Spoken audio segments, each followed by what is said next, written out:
Hello bachcho, let's read out the question first. A man stands at one end of the boat which is stationary in water.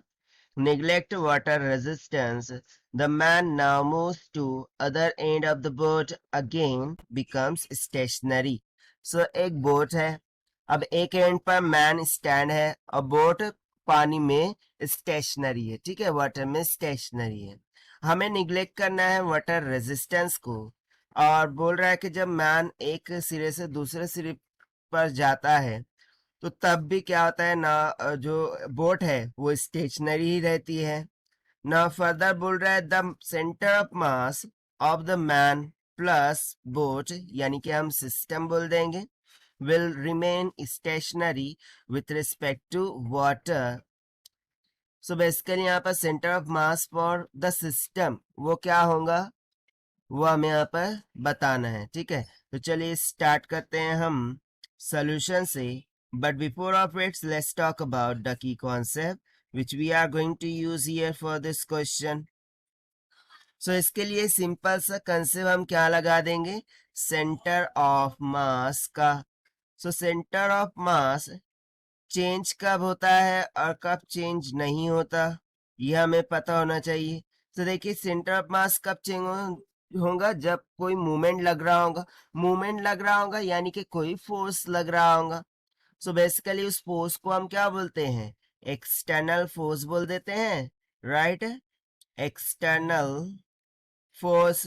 सो यदि कोई external force लगेगा so centre of मास क्या कर जाएगा, change कर जाएगा।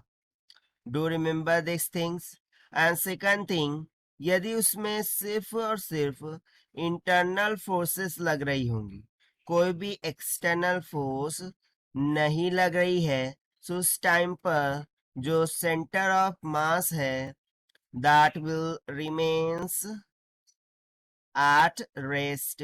वो क्या रहेगा, centre of mass will remains at rest. तो बस इसी सिंपल से कॉन्सेप्ट का हम यहाँ पर यूज करेंगे। सो देखिए कुछ इस तरीके से मैं मान लेता हूं कि बोट होंगी लाइक दिस, ठीक है। अब पहले तो मैन इस पोजीशन में था, सो उस टाइम पर जो बोट थी, ठीक है, वो स्टेशनरी पोजीशन पर थी। अब मैंने यहां से वॉक किया और ये जो दूसरा सिरा है बोट का उस पर आ गया। उस टाइम पर भी बोट क्या है, स्टेशनरी है with respect to water, right. So यदि मैं मानूं कि बोट का मास कुछ कैपिटल एम की इक्वल है और जो मैन है उसका मास स्मॉल एम है, ठीक है। और यदि मैं यहाँ पर कंसिडर कर लूँ कि जो सेंटर ऑफ मास है वो कुछ यहाँ पर है, उसको हम मान लेते हैं कुछ पॉइंट पी के इक्वल। सो यहाँ से हम सिंपली पहले तो डिफाइन कर देते हैं कि P is the centre of mass of system. क्या है, सिस्टम का सेंटर ऑफ मास है। सिस्टम बोले तो मैन प्लस दिस बोट, ठीक है। जो मैन है और बोट है उनको हम सिस्टम मानेंगे। सो उसका सेंटर ऑफ मास यहाँ पर पी पर है, मैंने ऐसे कुछ मान लिया है।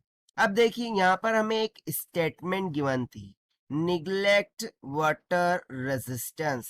सो ये स्टेटमेंट बहुत इंपॉर्टेंट है, यानी कि there is no water resistance, no water resistance।